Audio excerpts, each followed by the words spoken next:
If you're on the fence of starting your online health coaching business, in this video, I'm going to debunk the 5 most common myths that a lot of health coaches, health practitioners, and health professionals have when they want to start their online health coaching business. So let's start. Myth number 1, you need a huge social media following to get clients.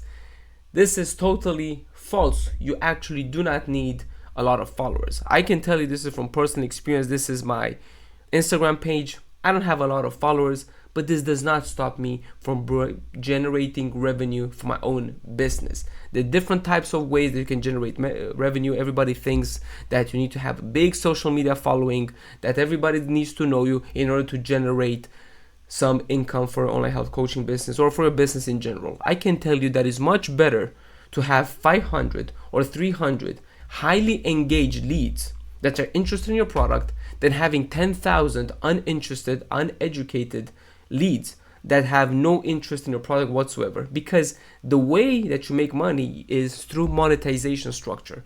So how can you monetize your leads if, one, they're not qualified for your products or services, they do not have the money or the resources available to buy from you, or maybe they're not from the country that you want to actually sell, right? So a lot of, you see these big influencers, majority of times we, with a smaller social media file, we might make more money than them who may have 20, 30, 100,000 followers, because they do not know exactly how to leverage paid acquisition, or they do not know exactly how to monetize their skills and their services, right?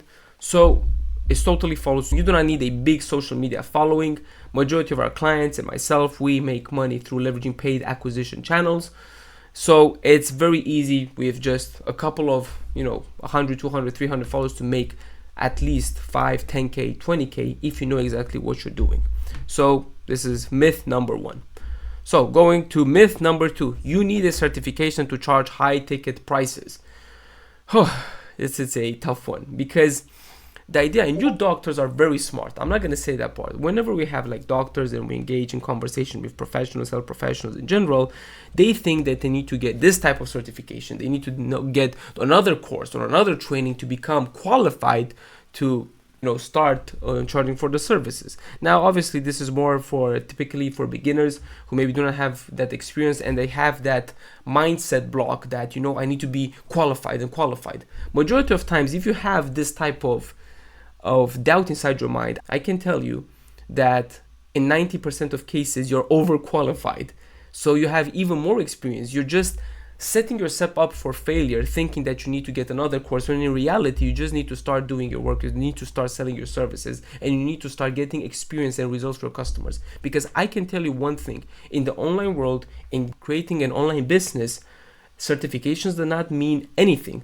You know how many certifications I have in digital marketing, or I had a university degree or anything? Do you think clients work with me because they have some sort of fancy certification, or because we know exactly how to generate results? This is the same exact thing for you health coaches and fitness trainers. If, obviously, for example, if you go and you treat certain type of chronic diseases, you need to be licensed. I mean, you cannot start giving, such and such medication, or you can give like health advice or anything if you're not certified. Now, obviously, this is a illegal activity. If you're trying to treat people and you're giving out medication and everything, and you're not certified, then it's a big no-no. But in general, if you have the basic education and you know exactly that you can provide results for customers, it's very simple. Just pick a niche, pick a chronic condition, and start getting results. Start working with people, even if it's for free in the beginning or at a very limited price, because these are the key assets that are required to build a successful online health coaching business. So myth number 3, you need to post daily reels and content to get clients. And this is a big myth, because that's totally and absolutely not the truth.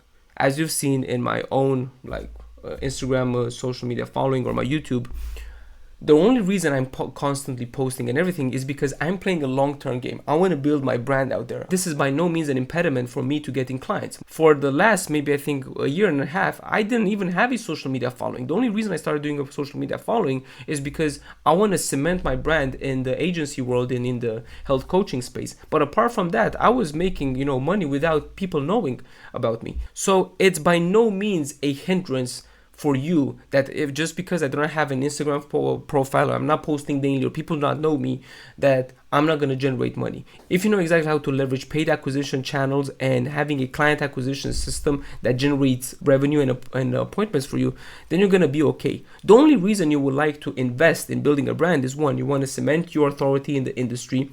It's much easier for a nurturing perspective because the first thing people see after they maybe see an ad of yours or hop into your funnel, whatever, is they start checking your socials. They may go on Instagram, they may go on YouTube and want to see exactly different perspectives, your mindset, what you're talking about, your systems. You just want to make sure that you're a real person. So that's why I urge everybody to just post and have a normal presence on different types of social platforms, whether that is TikTok, Instagram, or YouTube, because it provides trust and it helps leads become educated to trust you more and nurtured with who you are, and gets them in a state of mind of them trusting you. So when the time comes that you are making an offer for something from them, then it's going to be much easier to convert that attention. So that's the only reason, but it's by no means a hindrance. You can start generating leads and appointments without having any social media presence whatsoever. So that's very, very important.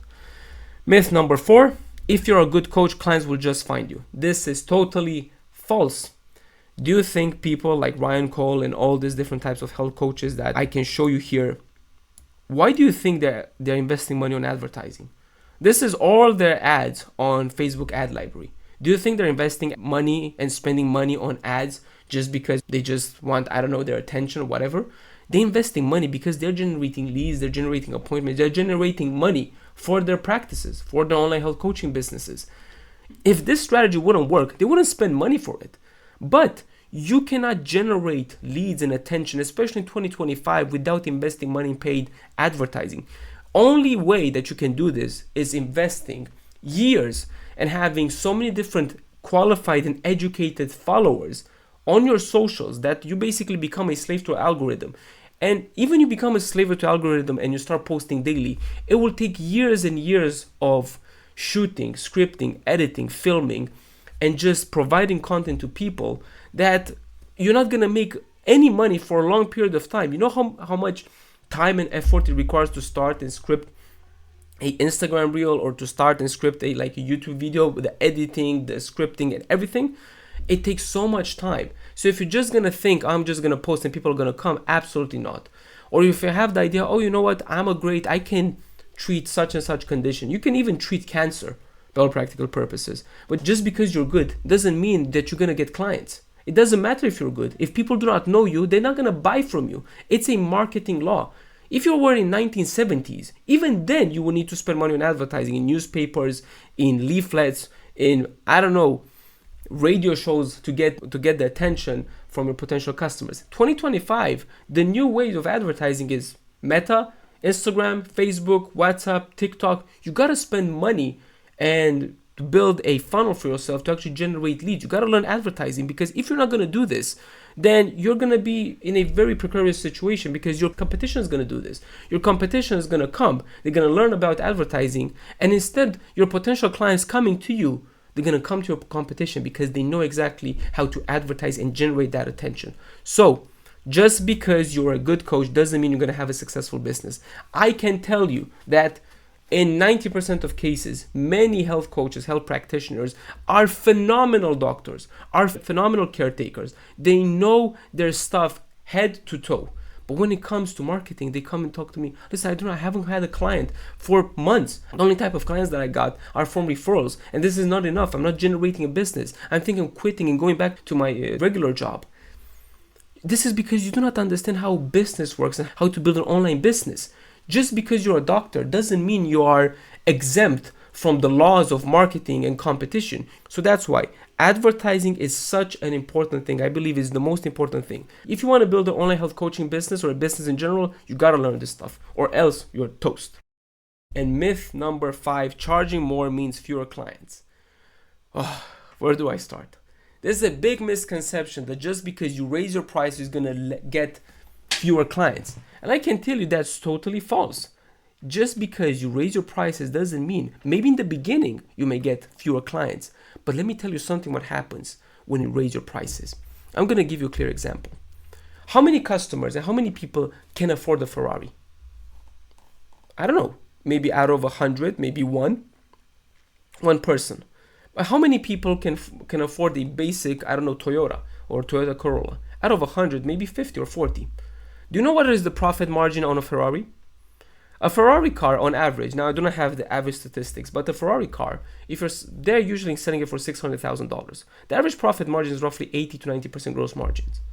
Now imagine with that amount of gross margins, even if it's 70%, that amount of margins can be reinvested back into your business to build better systems, to recruit better people, to recruit and to invest in better, new, innovative ways of treating your clients, to provide better results to your clients. And as a result of you having more margins, you can build a better product. And that better product is going to attract more customers. That more customers is going to attract even more customers, because now your product are getting more customers, people are happy, testimonials come, all the testimonials are positive. Now you have more money to invest not only in developing a product but in marketing. You can capture more customers with the same money. So it's a positive flywheel. If you start charging on, low ticket, if you're just barely making it and you're not making enough profit for your business, then you're going to operate on low margins. And what typically happens when you operate on low margins? You don't have money to provide a great service because you're not paid enough. Customers usually are not going to get great results because obviously you do not have the resources to provide great results. Then if customers don't get great results, what's going to happen? You're going to have a lot of bad testimonials. You're going to have bad testimonials. What's going to happen next? Then people are not going to come and work with you. Then what happens if you don't have clients? You need to close your business. So this is the problem. Better to have fewer clients of higher quality than more clients of poor quality, because it's going to make your business 10 times much easier. Now, obviously, you shouldn't overcharge. There's a balance and there's a system and a formula how to charge. You cannot charge like for your services like $50,000 if you're not delivering $50,000 of worth of value. On average, you should charge like 10 to 20% the amount of value that you're generating. So for example, I'm going to give you this in a very simple business context.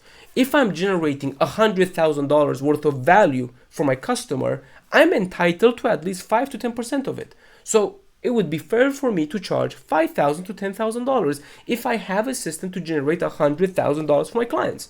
That's the same exact philosophy. If you help someone treat their diabetes, and if you make a basic math that the typical cost of treatment diabetes, I think I had the statistic is cost, I don't know, roughly $200,000 to $300,000 for throughout the lifetime of a person who has these different types of diabetes or whatever type of chronic condition. You can charge $3,000, $2,000, $5,000 for a complete package if you know exactly that your system works and you can provide great results. Because the number one thing, more than money, more important than money, even relationships, I would say, is health. What's the point of having money if you're on your deathbed? What's the point of having money if you are suffering from such and such condition? When you have a certain health condition, the only thing that you want, I had recently, like I went to the gym and I had like a severe like joint pain here, my elbow. The only thing I was thinking, I wanted to get rid of it, to come back to my normal routine, to start doing sports again, to start going running again. I had to stop, my activities for roughly, 1 week, 2 weeks, just because I just couldn't move my elbow. It's just like health is so important. We do not even realize it. We take it for granted. So if you know that you can provide great results for your customers, charge accordingly. Do not, by no practical purposes, do not go and scam your customers because I'm going to report you.